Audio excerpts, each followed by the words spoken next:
Thank you, Madam Chair. My name is Stephanie Barnard, and I represent the 8th Legislative District. And thank you for hearing this bill today. So, House Bill 2186 positions Washington to unlock federal dollars, driving economic progress and cutting-edge innovation in every corner of our state. While we continue to face a budget deficit, this bill puts into place the mechanism for providing state matching dollars when state funding is available. In the meantime, though, while we're in this economic situation that we're in, we will be able to provide those dollars through grants, gifts, and other donations. So we're trying to save the state money, basically. This bill will also provide really valuable information, as Martha Whaling, our staff, so well presented to us today, talked about what this grant does. Fund Hub WA is a great website. It's user-friendly. It's got a lot of great projects there and a lot of opportunities for people to find grant funding. But they're all environmentally. They're all about the environment, and it would not be that hard to just expand that and add all economic development opportunities instead of just ones for the environment. So this bill does that, and it also provides, when the funds are available, matching dollars. So there's so many ways that you can get matching dollars, even in today's circumstances. So looking at the website now, or looking at some of the federal grants that are available, I just wanted to give you a couple of examples so you could see what's out there. The USDA Rural Community Development Initiative, it could have brought $50,000 to $500,000 to our state for nonprofit housing and community development organizations. A lot of organizations, though, can't afford to pay that match. It just puts it out of their grasp. They look at that and they skip over those grants because they say, we don't have the matching dollars. So we can't grab that and utilize that housing and community development money. There's also one that it says HUD's Resident Opportunity and Self-Sufficiency Service Coordinator Program.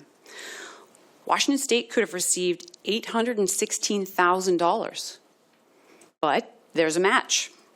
This $816,000 would have assisted residents of public housing to make progress towards economic and housing self-sufficiency. Why is Washington State not capturing those federal dollars? They exist today, right now.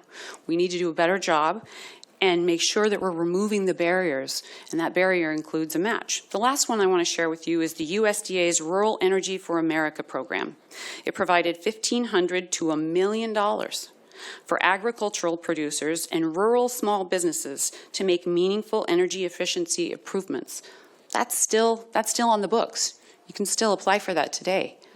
And a match is required, so a lot of people that are interested in that won't even take it any further.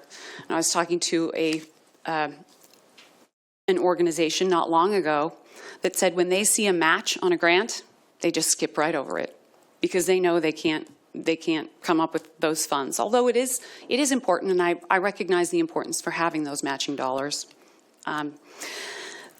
come in. When you can't, this does create a barrier, and we just want to remove that barrier.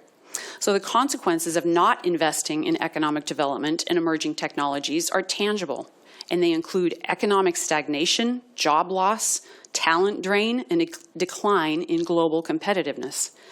Moody's Analytics has raised alarm bells for 23 states. Guess what? We're one of those states. Factors they considered were employment, manufacturing, personal income, retail sales, and building permits. All measures Washington has been lagging in, unfortunately. State forecasts show that employment growth in Washington is slowing, and we aren't expected to even reach any employment growth next year. When we can do so, providing state matching dollars will provide a significant return on investment with economic growth, a larger tax base, more jobs, and a higher quality of life. This bill simply puts the policy into place and gathers data so we can hit the ground running when the state funding is available. In closing, I want to thank the staff who's put in so many hours. We've connected with the governor's office. We've connected with Commerce. I am so grateful for their partnership on this bill and look forward to hearing their input.